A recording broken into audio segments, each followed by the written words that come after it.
Very good morning and happy morning सभी को। कैसे हैं आप सभी? आई होप आप सब एकदम बढ़िया होंगे, अच्छे से एंजॉय कर रहे होंगे और आप सब ने चैप्टर नंबर 2 ऑफ इकोनॉमिक्स अच्छे से रीड कर लिया होगा, जितना हमने कल पढ़ा था, people as a resource, right? In our previous class we have started a new chapter of economics, that is people as a resource. हमने पढ़ा how the population of a country can be converted into a liability to a asset. कैसे हम उसको एक asset मान सकते हैं, कैसे हम अपनी पॉपुलेशन को उनके स्किल्स डेवलप करके प्रॉपर वे में यूटिलाइज कर सकते हैं। अब कल हमने पढ़ा था that a person who is educated and who is healthy is capable of earning more. इससे related to stories I have given to you, story of Shakal and story of, क्या था दूसरा नाम? Story Vilas. of Vilas. Yes, story of Shakal and story of Vilas. So who is going to explain the story of Shakal? आपने क्या पढ़ा इसके बारे में और क्या समझ में आया? Raise your hands. Yes, okay, very good. Khushi will explain. Yes, Khushi, unmute and speak. Yes ma'am story of शकल में ये है कि दो फ्रेंड्स थे, विलास एंड शकल, जो कि एक सेम विलेज में रहते थे, सीमापुर, जो जहाँ पे शकल था 12 इयर्स ओल्ड और विलास था 11 इयर्स ओल्ड। शकल की माँ का नाम शीला था, वो डोमेस्टिक चोर्स में वो काम उनको देखती थी, ठीक है। और उनके फादर का नाम बूटा चौधरी था और वो एग्रीकल्चर फील्ड में काम करते थे। जो शकल था वो अपने भाई जीतू और अपनी बहन शीता को भी देखता था। उसके अंकल श्याम थे, जो कि मैट्रिकुलेशन एग्जामिनेशन दे रहे थे वहां पे। उनको जॉब उन्होंने जब दे दिया तब उनको जॉब नहीं मिली थी। मैम यहाँ पे मेरे को थोड़ा सा कंफ्यूजन है। ओके, कोई बात नहीं, अभी आगे मैं एक्सप्लेन कर दूंगी। आप जो आपको समझ में आया वो बताइए। Yes ma'am. और मैम उसके बाद उनके मतलब उनको ना, जो शकल था ना, उनको कहा कि जो शकल था उसको कहा कि तुम पढ़ाई करो, और शकल का पढ़ाई में मन भी था, उसको पढ़ाई अच्छी भी लगती थी। उसने जो ज्वाइन की थी स्कूल, उसको उन्होंने रेगुलर करने के लिए कहा, तो फिर उसने स्कूल ज्वाइन कर ली और वो पढ़ाई करने लग गया अपनी। और उसके फादर ने लोन भी लिया था शकल की पढ़ाई के लिए। पढ़ाई थी, वोकेशनल कोर्स कर रहा था वो कंप्यूटर में। तो जब उसने स्टडीज पूरी कर ली तो मतलब उसको बहुत ज्यादा मन भी था और उत्साह के साथ उसने अपना जो कोर्स था वो कंप्लीट किया था। ओके, एंड उसके बाद जो उसको प्राइवेट फर्म में जॉब मिल गई और उसने एक न्यू सॉफ्टवेयर डिजाइन किया था। उसकी वजह से उसकी जो बॉस थे उनको बहुत ज्यादा अच्छा लगा, तो उन्होंने उसको रिवार्ड दिया, मतलब उसको प्रमोशन भी दिया और उसको कहा भी तुमने बहुत अच्छा किया है। Okay, very good. उसको अप्रेजल भी मिला और प्रमोशन भी मिला। वेरी गुड बेटा, very nicely explain. Have a look. हम सभी इसको रीड करते हैं, शकल की स्टोरी पढ़ते हैं। देयर वर टू फ्रेंड्स, विलास और शकल, जो सेम ही विलेज में रहते थे। सीमापुर विलेज का नाम था। विलास के बारे में हम आगे पढ़ेंगे। Right now we are going to discuss about Sakal. देखिए, खुशी ने हमें बताया that he was a 12 year old boy, जो अपनी मदर, फादर और ब्रदर सिस्टर के साथ रहता था। उसकी मदर एक हाउसवाइफ थी जो हाउस होल्ड होर्स ही देखती थी, और उसके फादर भुट्टा चौधरी जो एग्रीकल्चरल फील्ड में वर्क करते थे। शकल अपनी मदर को घर के वर्क में भी हेल्प करता था और अपने यंगर ब्रदर और सिस्टर को भी मैनेज करता था, यानी उनकी भी एक्टिविटीज को देखता था। Now, his uncle Shyam has passed the matriculation examination but was sitting idle in the house as he had no job.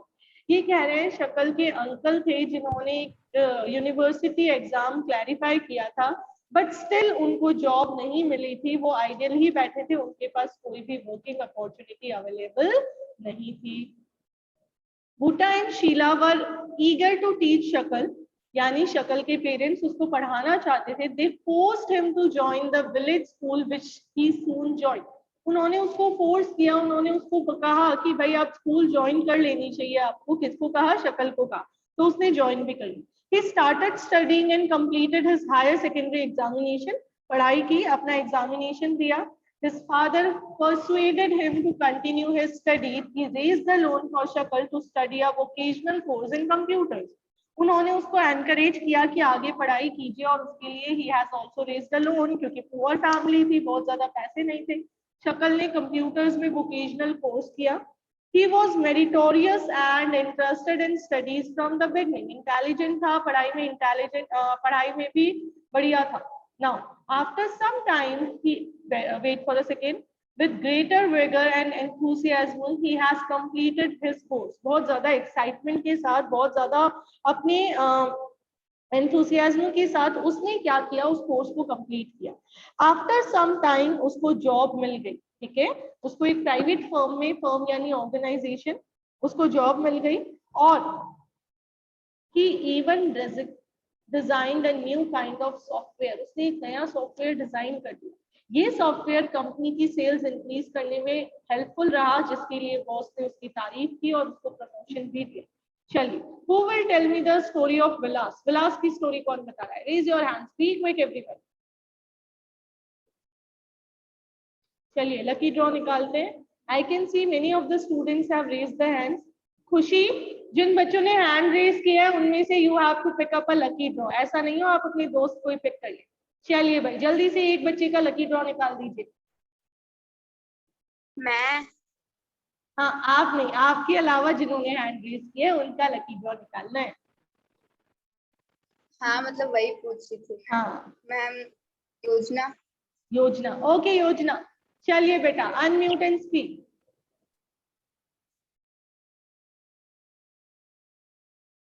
योजना, यस बेटा. Hello, yes good yes morning you ma'am. are audible. very good morning, very good morning. Ma'am जो विलास था वो 11 year old था और वो उसी same village में रहता था जिसमें शाकाल रहता था. विलेज के फादर महेश थे जो कि एक फिशरमैन थे और उसके फादर मतलब जब वो 2 साल का था तभी उनके फादर की डेथ हो गई थी. इसलिए उनकी मम्मा थी जो गीता थी वो मतलब फिश होल्ड करके अपनी मतलब मनी अर्न करती थी और अपने फैमिली को फीड करती थी. She bought fish from the land. वो फिश लाती थी लैंड ओनर्स के पॉन्ड से फिश लाती थी और उसको पास ही की एक जो मंडी थी वहां पे बेचती थी. शी कुड ओनली वो सिर्फ मतलब 150 रुपीज ही पर डे कमा पाती थी. विलास became a patient.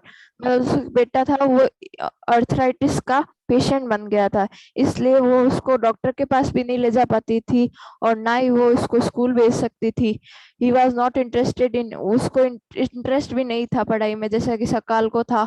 He helped his mother. वो अपनी मम्मी को कुकिंग में और अपने छोटे भाई मोहन को ध्यान रखने में भी बहुत मदद करता था. उसके कुछ समय बाद में मदर थी वो उसकी बीमार हो गई थी और वहां पे उसकी देखभाल करने के लिए कोई भी नहीं था उसकी मदर के लिए. There was no one in the family to support them. उनकी फैमिली में भी कोई नहीं था कि जो उनको सपोर्ट कर पाए. Vilas was to force to sell the fish in the same village. Vilas को भी मजबूर होना पड़ा अपनी मतलब उसी विलेज में फिश सेल करने के लिए. वो भी अपनी मम्मी की तरह उतनी मतलब उतनी मिनिमम इनकम अर्निंग कर पा रहा था. वेरी गुड बेटा, very good, very nicely explained. Have a look the story of Vilas. Vilas was a 11-year-old boy. आप इमेजिन कीजिए कितनी वर्स्ट कंडीशन है और बहुत सारे लोगों की ऐसी कंडीशंस है. तो we are suppose to pray for them also. अब देखिए विलास के फादर महेश फिशरमैन थे. उनकी डेथ हो गई थी when Vilas was of 2 years old और उसकी मदर ये फिशेस सेल करके मनी अर्न करती थी. किसी और के पॉन्ड से फिशेस कलेक्ट करते थे और नियरली मंडी में सेल करके she could earn only 150 a day, 150 rupees. फिर विलास जो है वो पेशेंट बन गया अर्थराइटिस का. एक प्रॉब्लम होती है जिसमें जॉइंट्स में पेन रहना स्टार्ट हो जाता है, राइट. फिर उसकी मदर के पास इतना पैसा भी नहीं था कि वो उसको डॉक्टर के पास लेके जाए और वो स्कूल भी नहीं जा पाता था. ठीक है, वो इंटरेस्टेड भी नहीं था स्टडीज में. वो क्या करता था, अपनी मदर को हेल्प करता था कुकिंग और अदर एक्टिविटीज में because his mother, wait for a second, was engaged in work also. तो उनको तो मंडी में जाके फिशेस भी सेल करनी होती थी, राइट. प्लस उसका यंगर ब्रदर था मोहन, वो उसका भी ध्यान रखता था. कुछ टाइम बाद उसकी मदर भी बीमार पड़ गए और मनी अर्न करने वाला कोई नहीं था. तो ऐसे में विलास फोर्सफुली उसको क्या करना पड़ा, उसको फिशेस सेल करने का काम शुरू करना पड़ा और वो भी उतनी ही इनकम अर्न करने में रह गया जितनी कि उसकी मदर अर्न करती थी. बहुत मिनिमम इनकम है ना, उसी में उसको अपना आगे का सर्वाइवल करना पड़ा. तो ये हमने शक्ल की और विलास की स्टोरी पढ़ी. मैंने कल आपको एक टास्क दिया था कि आपको भी कुछ लोगों को ऑब्जर्व करना है और फिर मुझे बताना है कि एजुकेटेड और अनएजुकेटेड लोग हैं उनमें अर्निंग डिफरेंस कैसा है, आपको क्या क्या लगा. चलिए अब जिनके भी एक्सप्लेनेशंस के लिए जो भी बच्चे रेडी हैं, जिन्होंने ऑब्जर्वेशन किया वो बच्चे हैंड्स रेज करें और मुझे बताएं कि आप लोगों ने क्या क्या ऑब्जर्व किया, किस किस को ऑब्जर्व किया. कल हमने बात की थी ना that you have to observe someone. Yes, Divyanshu beta, you can unmute and speak. Yes, ma'am. Good morning, ma'am. Very good morning. Yes, ma'am. Now let's start the explanation. Yes. The educated people, देखो educated people जो educate होता है मतलब अच्छा highly educated degree उसके हाथ में होती है वो एजुकेट होता है, एजुकेटेड होता है। और एजुकेटेड पीपल की जैसे अब वो एजुकेट कैसे बनाए, कि इनकम से बने, इनकम रिसोर्स है जिससे एजुकेशन उसकी अच्छी हुई है, तो वो इनकम अगर अच्छी होगी तभी एजुकेशन अच्छी बनेगी। ये तो कॉमन सी बात है, सबको पता है। अगर इनकम सबकी अच्छी होगी तभी हम ज्यादा एजुकेट बन पाएंगे। तभी जो इनकम होती है ना एजुकेटेड पीपल की, उनकी मतलब ठीक होती है ताकि वो एजुकेट बन सके और सोर्स को रिसोर्स में चेंज करना सीख सके। Yes, very explanation, very good. It means the person who is educated will be required in modern time. वो जो uneducated है वो कितनी भी effort कर ले उसका earning level कम ही रहेगा। आप ऑब्जर्व कर लीजिए एक ऑटो ड्राइवर को, या आप एक ऑब्जर्व कर लीजिए किसी कॉबलर को, ठीक है, जो पूरा दिन धूप में मेहनत करते हैं but they बेयरली earn a minimum income. But आप ऑब्जर्व कर लीजिए किसी बैंक मैनेजर को, किसी कंपनी के सीईओ को, किसी चार्टर्ड अकाउंटेंट को, किसी डॉक्टर को, किसी इंजीनियर को। डॉक्टर की एक टाइम की फीस इतनी होती है एक पेशेंट की जितना कुछ लोग पूरे दिन में अर्न कर पाते हैं, है ना। कुछ छोटे छोटे वेंडर्स होते हैं, कुछ छोटे छोटे लोग होते हैं जो पूरे दिन में 200-400 रुपए कमा पाते हैं, और कुछ बड़े बड़े डॉक्टर्स होते हैं जो एक पेशेंट आते हैं 500 रुपए फीस ले लेते हैं।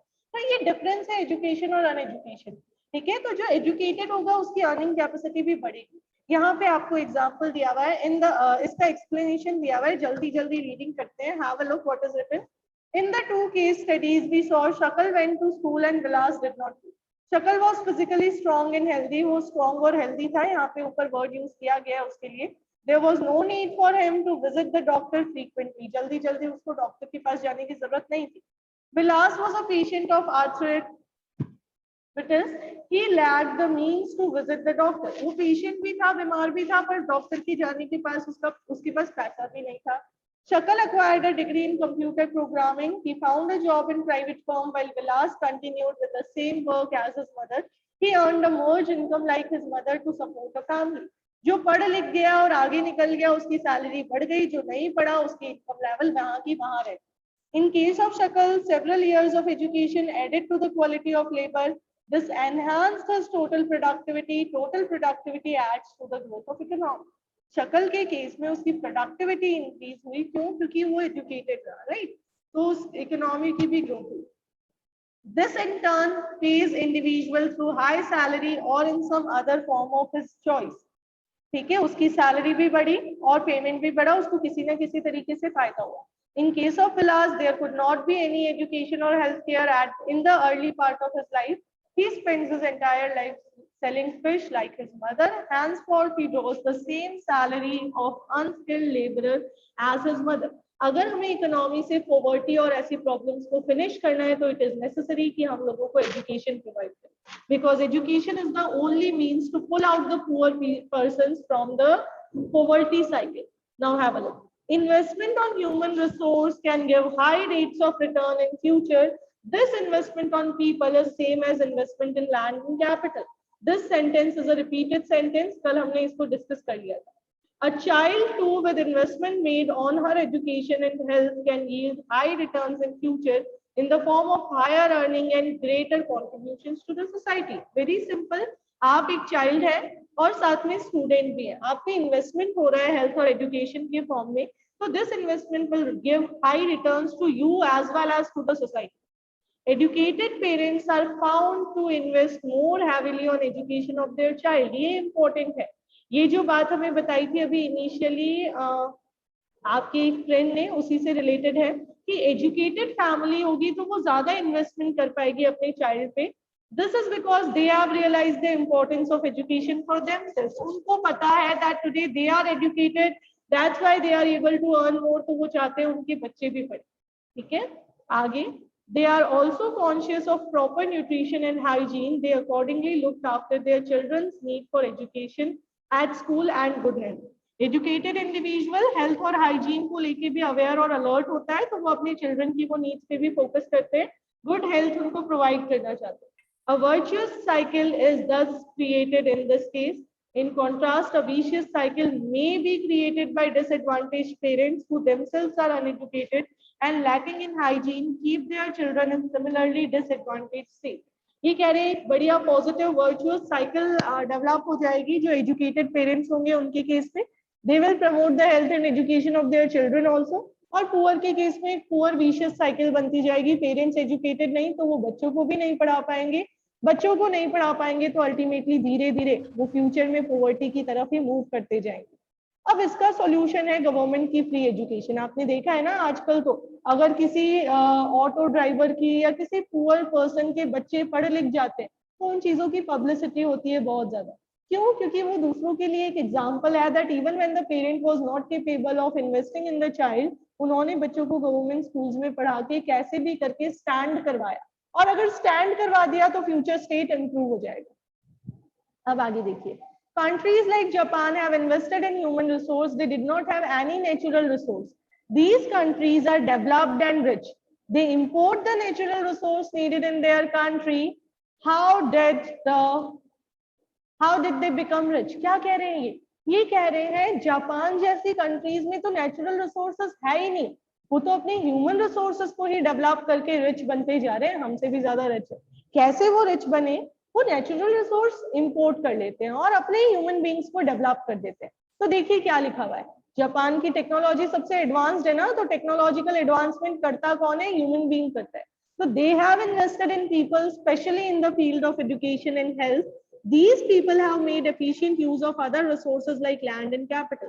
Efficiency and the technology evolved by people have made these countries rich and developed. समझ आ गया होगा आपको, ऐसी कंट्रीज को रिच और डेवलप बनाने में उनकी ह्यूमन रिसोर्सेज का रोल है, सबसे इंपॉर्टेंट रोल प्ले करते हैं human resource. Yes, so next part is economic and non-economic activities by men and women. Have a look everyone. Like Vilas and Sakal, people have been engaged in various activities. बहुत सारी activities में वो engaged होते हैं. We saw that Vilas sold fish and Sakal got a job in the firm. दोनों ही money earn कर रहे हैं, right? Now the various activities have been classified into three main sectors: primary, secondary and tertiary. तीन sector होते हैं, agricultural sector, industrial sector, service sector, जिनका नाम primary sector, secondary sector और टर्शरी सेक्टर भी होता है। Primary sector includes agriculture, forestry, animal husbandry, fishing, poultry, farming, mining and quarrying. ये सारे काम प्राइमरी सेक्टर में होते हैं। ये चीजें आपने पहले भी पढ़ी है, राइट? एनिमल्स की या लिविंग ऑर्गेनिज्म की रियरिंग और ब्रीडिंग से रिलेटेड या नेचर से कुछ एक्सट्रैक्शन का काम ये कर रहे होते हैं। मैन्युफैक्चरिंग में मैन्युफैक्चरिंग चीजों को बनाना, रॉ मटेरियल को फिनिश गुड में कन्वर्ट करना is the work of secondary sector. Trade, transport, communication, banking and various types of services enjoyed by us are a part of tertiary sector. Now the activities in this sector result in the production of goods and services. कौन से sector की बात कर रहे हैं? Tertiary sector की। ये कह रहे हैं टर्शरी सेक्टर या सर्विस सेक्टर की एक्टिविटीज से ही गुड्स और सर्विसेज प्रोड्यूस हो पाते हैं। These activities add value to national income. National income बढ़ती है इकोनॉमी की इन सर्विसेज से। Now these activities are called economic activities. All the activities which are performed by any individual with the motive of maximizing profit or with the motive of earning money. The person who is performing any activity for earning money, his activity will be treated as an economic activity. तो ये कह रहे हैं कि जो भी पैसा कमाने के लिए काम हो रहा है वो economic activities है. These can be categorized into two parts: market activities and non-market activities. Market activities involve remuneration to anyone who performs, that is activity performed for pay or payment. हम अगर पेमेंट के लिए कुछ काम कर रहे हैं, मनी के लिए कुछ काम कर रहे हैं तो वो मार्केट एक्टिविटी है। Non market activity includes production of goods and services including government services. ठीक है, non marketing activities are production for self consumption. मैंने खुद के लिए भी कुछ बनाया तो मनी सेव करने के लिए बनाया होगा, मनी अर्न नहीं करी तो अपना सेव तो कर रहे हो, तो ये non consumption non market activities हो गई जो सेल्फ कंजप्शन के लिए। These are consumption and processing of primary product and own account production of fix asset. मैं अपने लिए, एक टेलर है वो अब मार्केट के लिए क्लोथ स्टिच कर रहा है तो वो सारी स्टिचिंग होगी मार्केट एक्टिविटी, इकोनॉमिक है बट मार्केट एक्टिविटी क्योंकि मनी अर्न हो रहा है। और वही अपने बच्चों के लिए कपड़े बना लेता है तो वो नॉन मार्केट एक्टिविटी हो गई है, ये भी इकोनॉमिक क्योंकि इससे उसका पैसा सेव हो गया, राइट? तो ये आपको अच्छे से पढ़ना है। अब आपको ऑब्जर्व करना है अपने आसपास की कुछ इकोनॉमिक और इकोनॉमिक और नॉन इकोनॉमिक एक्टिविटीज को। फिर हम पढ़ेंगे कि इसमें ये शकल और विलास की ही बात कर रहे हैं, कैसे क्या हो रहा है, शीला की बात कर रहे हैं, गीता की बात कर रहे हैं, कौन कौन सी एक्टिविटी परफॉर्म कर रहा है उनकी बात कर रहे हैं। तो ये सारी रीडिंग हम करेंगे कल की क्लास में, ठीक है। ये सारा जो पोर्शन है ये डिस्कस करेंगे नेक्स्ट क्लास में।